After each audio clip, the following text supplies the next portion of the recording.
painel Meio Ambiente, o uso de energias renováveis, geração de valor para a sociedade e lucratividade para os negócios.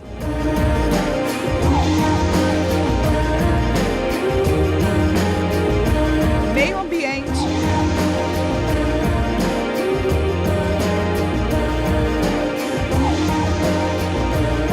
Quais as vantagens competitivas das empresas que possuem uma abordagem preventiva em relação aos desafios ambientais?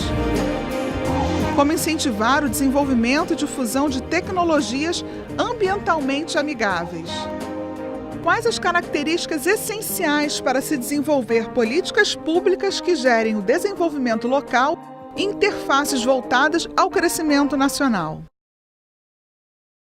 Convidamos para o palco Fernando Toledo Pierre, gerente de Segurança, Meio Ambiente e Saúde da Petrobras Biocombustível. Lissandro Pires, sócio-diretor da LF Sustentabilidade e diretor executivo da Stanhope PC Brasil, especialista no setor energético, consultor e desenvolvedor de negócios sustentáveis para empresas e governos em todo o Brasil. Nelson Furtado, fundador e coordenador do programa Rio Biodiesel Combustível Limpo e Inovador, doutor em Engenharia Metalúrgica e de Materiais pela UFRJ, atua na coordenação dos programas de pós-graduação da COP.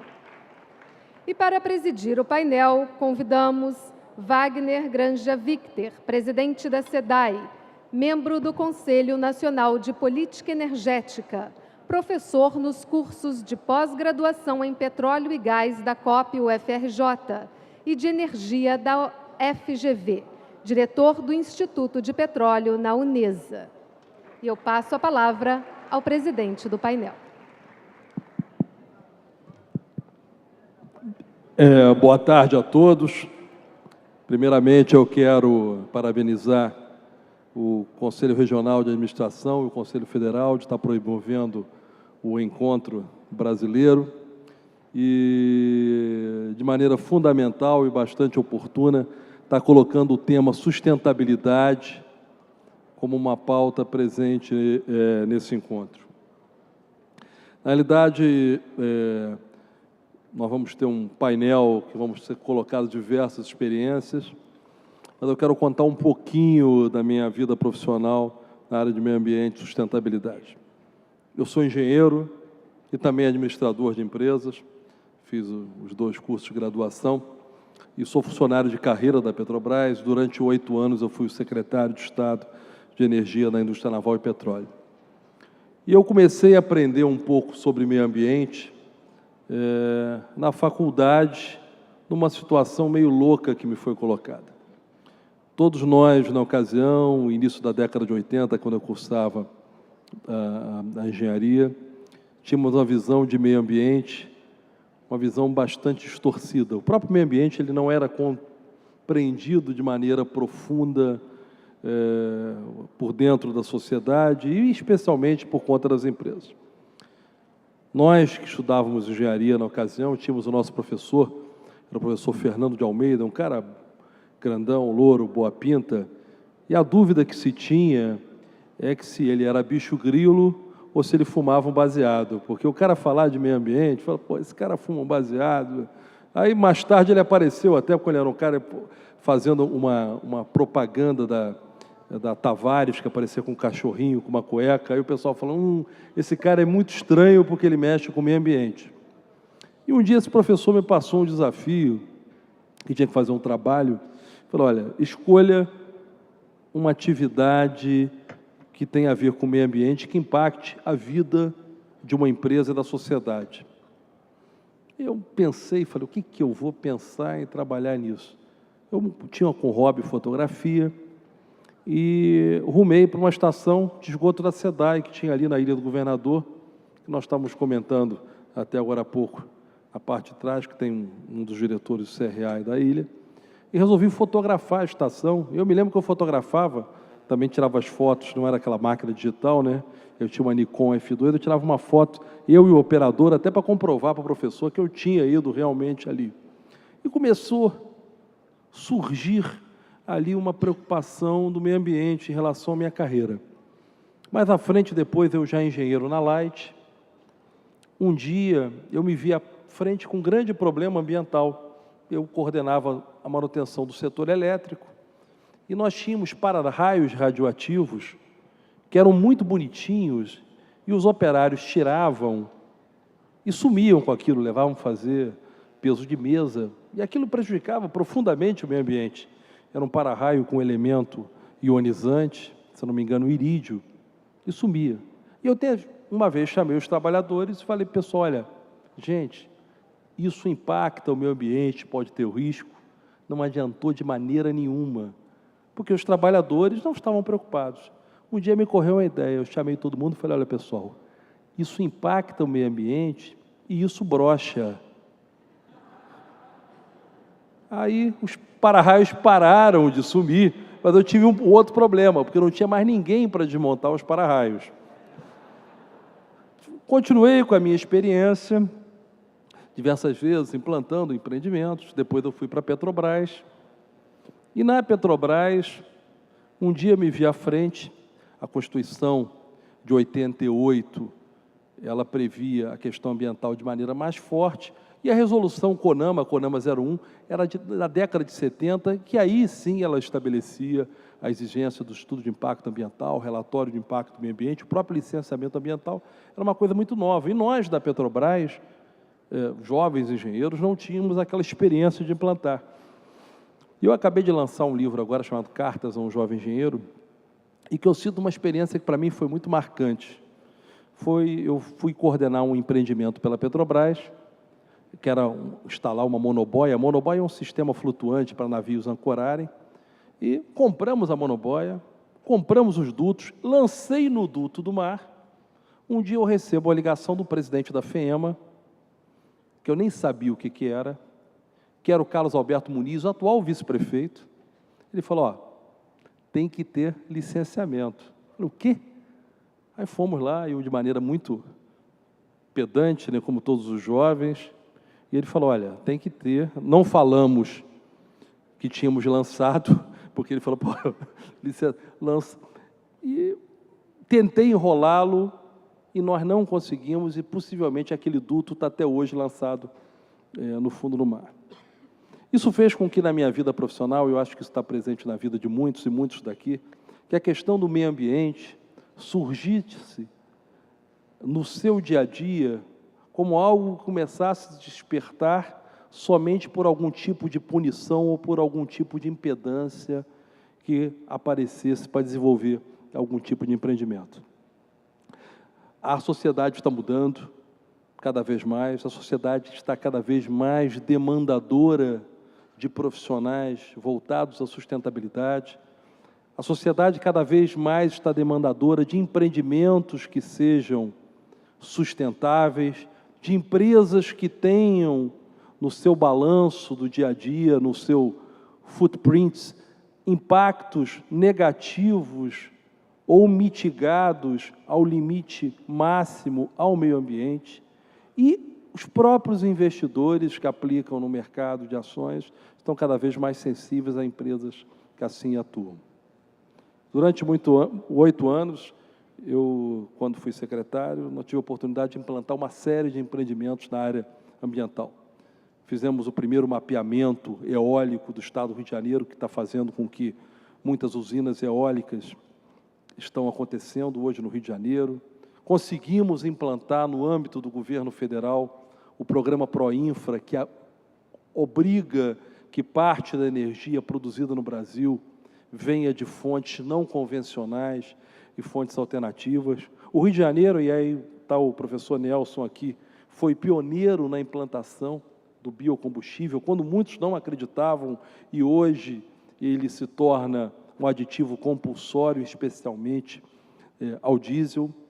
Implantamos os 2 primeiros centros de energia renovável universitários do Rio de Janeiro, um implantei com o professor Biondi na UERJ, e outro implantei com o professor Carlos, na Universidade Norte Fluminense, e o Rio de Janeiro realmente talvez tenha virado o grande centro de debate, de propulsão das questões ambientais, da energia renovável e dos processos sustentáveis no país. Cada vez mais a sociedade está se tornando mais demandadora de profissionais desse tipo, cada vez mais nós estamos vendo projetos criativos do ponto de vista do aproveitamento de resíduos, do uso mais eficiente dos recursos para cada empresa. Eu não tenho a mínima dúvida que no futuro, quando você comprar um produto, além da quantidade de calorias, da quantidade de sódio, você vai ter o consumo per capita de uma série de insumos que impactam a natureza no rótulo de cada produto, como o consumo de água. Para mim, é uma oportunidade muito interessante ver que esse debate perpassa de maneira bastante profunda no seio dos administradores. No âmbito da SEDAI, nós estamos com uma série de projetos muito importantes do ponto de vista ambiental. Estamos desenvolvendo hoje com a Petrobras o abastecimento do Comperj, que é o maior empreendimento industrial em curso no país atualmente, com água de reuso da Estação Alegria. Em suma, nós estamos pegando aquela água do esgoto, fazendo um tratamento secundário para abastecer o Comperj em um volume de água equivalente a uma cidade de 500 mil habitantes. Estamos com um projeto pioneiro no Brasil, hoje com uma planta piloto, recentemente. Hoje eu estava almoçando até com um jornalista ambientalista, que era o André Trigueiro, recentemente ele fez uma matéria. Nós estamos com uma planta para produção de biodiesel a partir de cocô do Rio de Janeiro. Biodiesel a partir de cocô. No futuro, até o cocô vai virar energia. Já estamos com uma planta piloto desse tipo. Estamos com projetos de eficiência energética. Em suma, estamos inovando no espectro que cabe a uma empresa de saneamento. Eu fico muito feliz aí de esse evento estar acontecendo. Eu vou passar aos palestrantes. Teve uma ordem que me pediram aqui, que eu não anotei direito. Não sei se é o primeiro ou o Lissandro, né? Então, passar primeiro ao Lissandro, professor Lissandro, para fazer uma apresentação. E, mais uma vez, parabéns ao Conselho Regional de Administração de estar promovendo esse debate. É difícil você ter um evento nesse horário tão cheio. Numa cidade, para quem não é do Rio de Janeiro, quem não é do Rio de Janeiro aí, levanta a mão. Vocês aqui estão uma das cidades mais maravilhosas do mundo e a cidade que cedia o principal clube de futebol do Brasil, o campeão brasileiro, que é o Fluminense. Então, a gente fica muito feliz de vocês estarem dividindo esse momento de alto astral com essa nação tricolor, feliz da vida, mordendo de orelha a orelha. E, professor Lissandro, vamos lá, passa as suas impressões. Tá bom, boa tarde a todos. Primeiro, eu gostaria de agradecer ao CRA Rio de Janeiro pela organização do evento. Acho de extrema importância esse evento. Gostaria de cumprimentar meus colegas de painel, ao Victor, presidente do painel, e ao Fernando Pierre e o Nelson Leite, meus colegas nesse painel. Bom, eu acho esse evento de extrema importância, muito importante. Quando eu recebi o convite, esse convite veio através de uma pessoa conhecida, que a gente faz um trabalho. Por quê? Porque eu acho que os administradores, eu estava vendo o Victor comentar a trajetória dele, o quanto é importante, independente de ser engenheiro, advogado, economista, administrador, nós todos somos administradores. Pelo menos da nossa vida, nós somos administradores. E o quanto é importante a gente ter uma visão da sustentabilidade, que é o que eu vou falar aqui, porque eu escuto todo dia, eu viajo o país de segunda a sexta, a gente tem projetos do norte ao sul, projetos 80% com a iniciativa privada, direto com o empresário, mas se faz muito planos de governo, se trabalha muito com prefeitos, se trabalha com secretários, se trabalha em alguns estados em políticas estaduais, e vocês não imaginam a dificuldade que é falar em sustentabilidade. Aí depois que a gente achou o discurso correto para falar com o administrador público, com o empresário, com o diretor, com o gerente, aí a coisa se tornou mais fácil. É isso que eu vou passar um pouquinho dessa experiência para vocês, tá?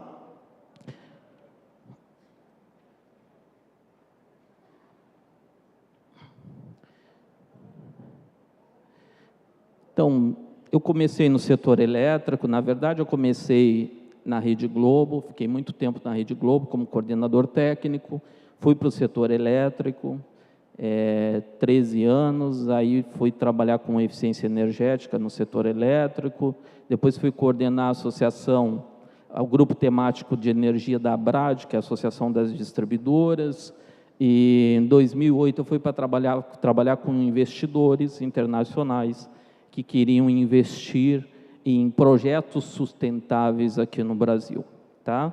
Então, esse foi o meu foco, e hoje eu tenho uma empresa, chama LF Sustentabilidade, que apoia 22 grupos de investidores e empresários, a grande parte deles estrangeiros, que querem trazer projetos, modelos em sustentabilidade que ainda não estejam rodando no Brasil ou que não estejam massificados no Brasil, tá bom? Inclusive, eu estou com um grupo de Hong Kong, até às 2 horas estávamos de reunião, com um grupo da Austrália, da Eslovênia. Hoje nós estávamos de reunião passando o planejamento Brasil até 2017. Muito interessante a visão deles.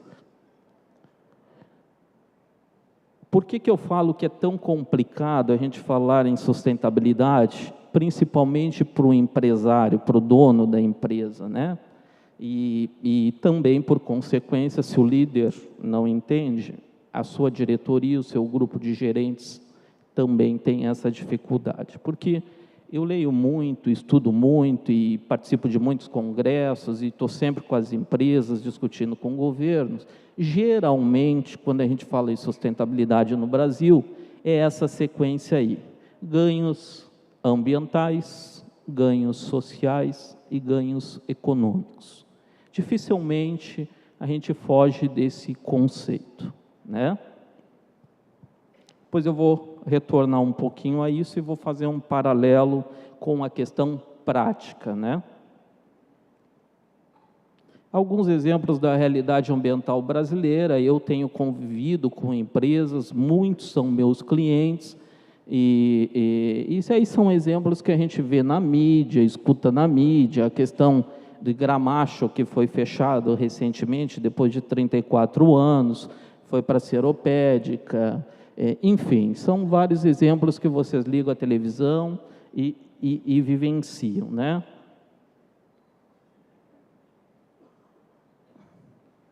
A questão aqui no Rio, de um rio que pegou fogo, né? Pegou fogo porque as indústrias jogavam nesse rio óleo, e aí casualmente uma pessoa, um catador, um reciclador, prendeu fogo na casa dele, foi para o rio prendeu fogo, né? Eu não sou do Rio, eu moro no Rio há 3 anos, e tem muitas coisas que até eu estou pesquisando e estou buscando lá na mídia e estou vendo, são coisas que não acontecem só no Rio, acontece em todo o Brasil, alguns estados piores, outros estados melhores, muito embora o Rio, com essa onda toda de Olimpíada, de Copa do Mundo, de trazer para cá políticas que realmente recebam bem o turista, quem vem morar para cá, enfim, eu sou da região sul, quando eu cheguei aqui a gente leva alguns choques de cultura, enfim, e eu acho que o Rio, nesses 3 anos que eu estou aqui, é o estado que, sem dúvida, mais avançou. Inclusive, eu estava vendo essa semana o secretário com uma questão de uma penalização de uma indústria.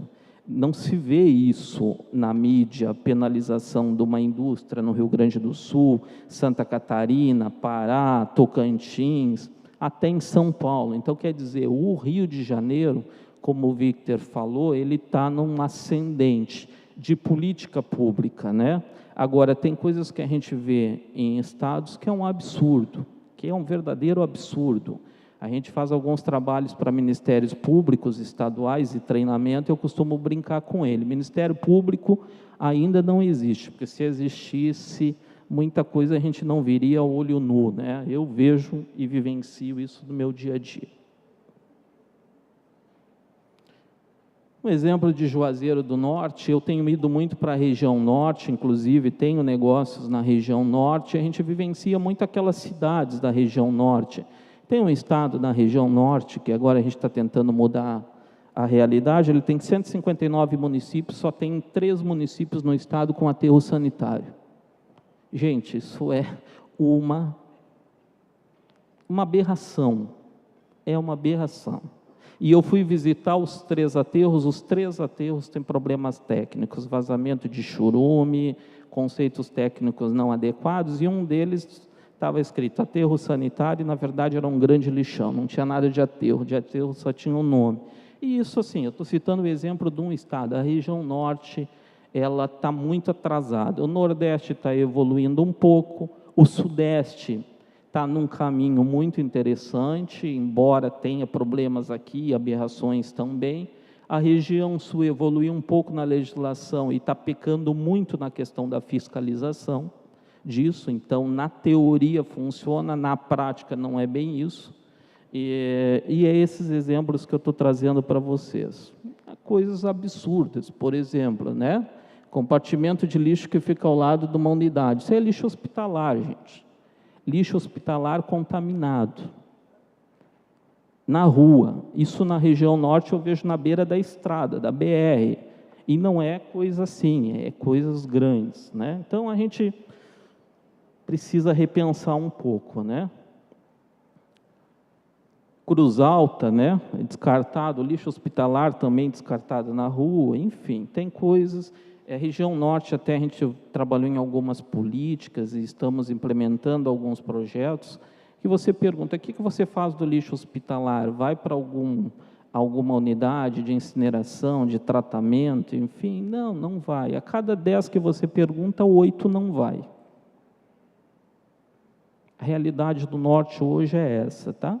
Teoricamente pode ser alguma coisa diferente. Na prática, que é o mundo que eu vivo, é essa realidade. A gente queira ou não queira, é essa realidade, e isso está aberto lá para todo mundo ver.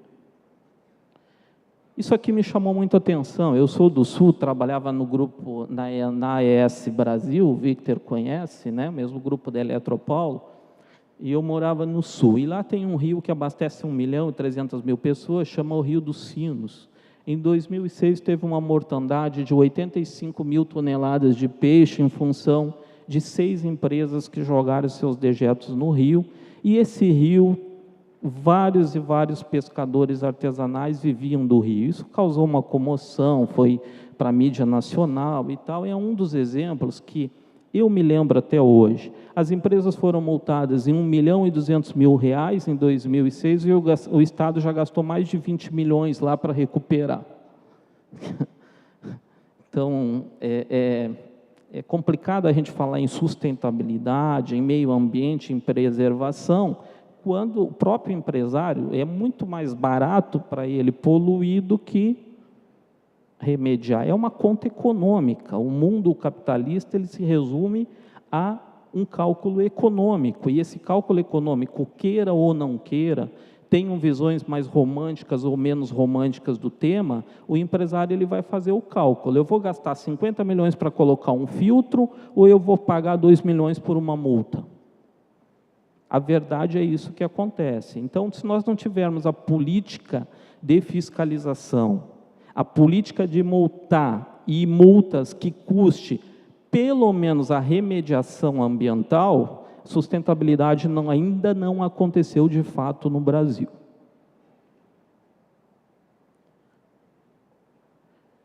Então, eu falei da questão da visão, né? Geralmente, quando a gente fala em sustentabilidade, a gente fala do ambiental, aquecimento global, plantar árvores, sequestro de carbono, enfim. O social, que isso está entrando muito na pauta aqui no Brasil, as distribuidoras de energia têm feito muita coisa nessa área social, envolvendo o meio ambiente, e o econômico. A minha realidade é a minha visão de mais de 650 projetos implementados na iniciativa privada. A gente precisa inverter. Nós estamos na hora e no momento de inverter. Eu preciso chegar para o empresário e dizer o seguinte: olha, você ganha dinheiro Não necessariamente você gasta dinheiro para preservar o meio ambiente ou para ter compromissos ambientais e sociais. Hoje já está cheio de exemplos no mundo inteiro, e eu recebo projetos do mundo inteiro. O Brasil, o Victor falou da questão do SEDAI, que realmente está fazendo um trabalho muito bom. Foi anunciado a Copasa, que vai gerar energia a partir de lodo de esgoto. Hoje se faz briquete de lodo de esgoto em alguns países europeus. A gente está tentando trazer a tecnologia para cá. Então, gente, se é possível ter ganho econômico, se é possível ter ganho ambiental e se é possível ter ganho social, o que falta? O que falta? Então, aí, por esse viés que nós estamos conseguindo ter uma taxa de aceitação dos nossos projetos de 90%. Mas foi justamente quando a gente inverteu a curva, deixou de ser a visão romântica e de mostrar, meu amigo, o senhor gasta 70 milhões por ano em energia, o senhor sabia que com o seu resíduo da indústria, o senhor pode gerar sua própria energia e vai lhe custar 35, ou seja, você reduz 50% dos seus custos. Bom, aí mudou. E ainda você vai ajudar o meio ambiente, e ainda você vai gerar emprego, vai ajudar o social e vai se tornar mais competitivo. Então, o trabalho que a gente vem fazendo, que é um trabalho de formiguinha, e com muito êxito, hoje a gente não está atendendo a demanda, é justamente esse: desenvolver projetos, trazer investidores que ele não precisa colocar dinheiro, e ele paga esse investidor com a economia que ele tem. Com um percentual da economia, bom, aí ficou o mundo perfeito. Eu vou reduzir meus custos, ou vou ter ganho de competitividade, de produtividade, de eficiência.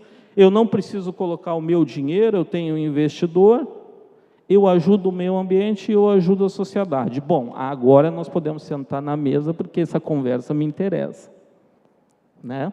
E é o trabalho. Eu até citei aqui alguns exemplos, né? O entulho que vira lucro. Eu acho uma aberração hoje as prefeituras, não sei se tem prefeitos aqui, mas é bom que estejam, não tem nada demais em falar isso. Hoje uma prefeitura paga R$ 80 a 120 para coletar, paga mais um absurdo para transportar 100 quilômetros, tem município que transporta 700 quilômetros no Brasil, e ainda paga mais R$ 40, R$ 50 para enterrar o lixo. E, na verdade, esse município poderia estar gerando a sua energia com o lixo. A Europa faz isso. A Ásia está fazendo isso. Ásia.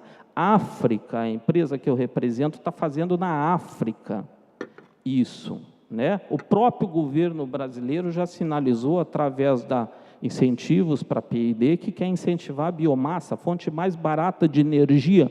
E por que não os municípios brasileiros hoje não geram a sua própria energia? Aí tem diversos assuntos, eu não vou entrar, alguns polêmicos, outros não polêmicos, a minha intenção é longe disso, mas isso é um papel do administrador público. Hoje eu tenho feito ensaios para vários municípios, tem municípios que vão economizar 50 milhões de reais por ano, municípios pequenos. Custo evitado com energia, custo evitado com transporte, com destino, e deixa de ter um problema ambiental seríssimo, que o Ministério Público está em cima. Isso aqui é uma indústria lá em Tocantins, que a gente faz um trabalho, ele pega a casca de arroz de todos os beneficiadores de arroz da região e faz briquete de casca de arroz. Então, em vez de ele usar lenha, ele usa esse briquete e produz a sua energia térmica, e agora vai produzir energia elétrica, tá? Aqui nós estamos fazendo um trabalho com as construtoras, dizendo o seguinte: se você tem uma construtora, se você está fazendo um condomínio ou uma fábrica, deixa que o telhado a gente põe. Aliás, não precisa ter telhado, o próprio telhado é a placa, a estrutura do telhado e a placa a gente põe. Você não tem custo com isso, e essa energia ainda eu vendo para você mais barata do que você paga, bem mais barata que você paga. Então, nós estamos começando a fazer um trabalho, inclusive com os engenheiros e arquitetos. E, em alguns casos, nós estamos iniciando lá na universidade, para mudar o conceito de projeto. A universidade hoje precisa mudar o conceito de projeto lá de quem está na graduação. Hoje, esses profissionais chegam no mercado, eles precisam chegar com uma concepção diferente. Isso aí é da... Gente, isso aqui é Minha Casa, Minha Vida na Alemanha. Minha Casa, Minha Vida na Alemanha. Nós estamos trabalhando. Se a gente usar o exemplo brasileiro, São Paulo, Rio de Janeiro, está com a política e lei que os prédios, acima de determinado tamanho, tem que ter lá aquecimento de água com um aquecedor solar. Mas é para aquecimento de água para o chuveiro. Aqui não, aqui gera energia, atende a residência, atende a indústria, atende o shopping, e o excedente, que saiu agora a regulação brasileira, você joga na rede. Então, alguns casos de famílias que a gente está fazendo aqui para usar como exemplo, em 3 cidades que nós estamos chamando de cidades sustentáveis, a família passou a ter o crédito. O crédito. Embora a regulamentação brasileira ainda precise avançar um pouquinho mais. Ela deixou de ter o custo e passou a ter o crédito. Né?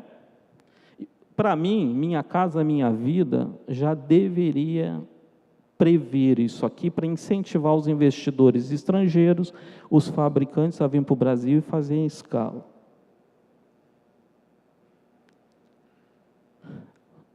Exemplo do Walmart, Estados Unidos. Aliás, o Walmart, Estados Unidos, já faz geração de energia com seus próprios resíduos do supermercado, a primeira unidade em 2002, tá?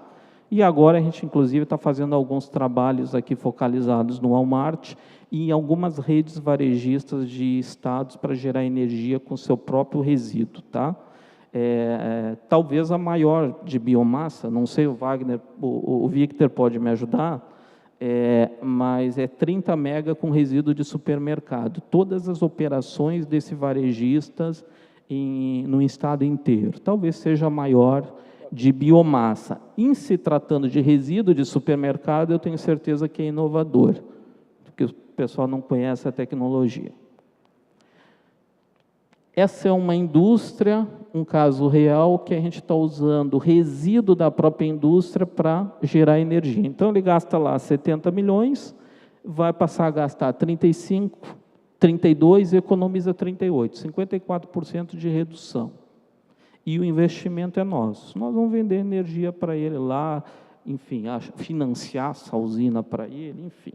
Tá? São exemplos reais isso aqui. Contratos assinados, estamos fazendo licenciamento ambiental, trazendo muito embasado na realidade indiana, na realidade alemã, quando se fala de resíduo. Um hospital também, a gente está fazendo um exemplo, usando um exemplo de hospital aqui no Brasil, para usar esse como âncora e fazer em vários hospitais. Esse hospital já chamou 35 hospitais aqui. Nós estamos fazendo o trabalho, inclusive da descontaminação, que é legislação. Avanços brasileiros. Eu acho que o Brasil está num avanço. A legislação do Brasil realmente é uma das melhores do mundo. Teve avanço, mas na prática não é assim. Pode ter casos isolados, que nem o SEDAI, que nem o Rio de Janeiro, que está tentando agora ser um expoente, e com certeza será, mas a realidade brasileira é, no meu caso, muito atrasada. Muito atrasada, 30 anos atrasados. Ah, mas no mundo também tem. Tem, mas também tem ótimos exemplos que basta você entrar na internet, ver e copiar. E no nosso caso, quando se fala de política pública, o investimento público é zero. Zero. Nós não trabalhamos com recurso público, nós trabalhamos no ganho da ineficiência. Então, nós temos Nós temos a Política Nacional de Resíduos Sólidos, um avanço tremendo. Isso realmente vai causar uma transformação. Para vocês terem ideia, 80% dos prefeitos não entregaram o seu plano municipal de gerenciamento de resíduos sólidos. Os prefeitos brasileiros não entregaram no prazo, que era até 4 de agosto. Para vocês verem como a sustentabilidade realmente é prática no Brasil. De 5.600 municípios, um pouco mais aí, 1.200, 1.300 municípios entregaram o plano no prazo de uma lei que foi publicada em 2010. Os ministérios públicos estão se preparando, eu tenho vivenciado isso na prática, e vão começar uma nova postura, agora é lei, venceu o prazo. Alguns estados estão trabalhando muito forte a questão do ICMS ecológico, o Rio de Janeiro precisa evoluir, muito embora o Rio tenha dado excelentes incentivos, e tem estados que está zero. Falar em ICMS ecológico, ele não sabe nem o que é, né? Então, e preocupação maior dos segmentos setoriais em busca de soluções. Eu estou vendo isso, a Associação de Supermercados, a Associação de Mineradoras, eles estão buscando a solução, isso é muito positivo, tá? Só para encerrar, nós temos, eu acho que falta mais políticas no âmbito estadual e municipal, não no âmbito federal, e tem 2 ou 3 estados do Brasil que despontam e o resto está muito atrasado, né? O estado precisa entender que, por exemplo, pega o Ceará, que se tornou hoje um exportador e um exemplo no Brasil de energia eólica, tem que entender que isso é ganho para o estado, se fizer a conta correta, não é custo. Esse incentivo que ele dá retorna em ICMS, em emprego e em economia, ele precisa fazer essas contas. A decisão dos gestores públicos deve priorizar a coletividade, me desculpe, nós temos exceções, e eu tenho excelentes casos de exceções, mas o gestor público brasileiro, ele não toma decisão baseada na coletividade e na prática. Ele toma decisão baseada no que é melhor para o seu partido ou para você. E embora o discurso é ganho coletivo. Isso é prático, isso eu vivencio, e se alguém me disser, não é assim, bom, então eu não sei o que é, faço de 20 a 30 reuniões com gestores públicos. E embora nós temos exemplos muito bons, e aqui está do meu lado um exemplo muito bom, que é o SEDAI. Então, precisamos mudar essa realidade, e isso não é os gestores que vão mudar, isso é a sociedade que tem que saber julgar e avaliar. Melhorar a fiscalização e a punição, eu citei um exemplo, eu não posso ter 20 milhões de custo de remediação e uma punição para uma empresa de 1,2 milhão. Isso não é exemplo de punição. Quando aplica, eu acho que o Rio de Janeiro é um dos poucos estados que está aplicando punição financeira. É o custo da remediação. E utilizar o ensino em todos os níveis como uma ferramenta crucial, importantíssima e imprescindível para o desenvolvimento sustentável.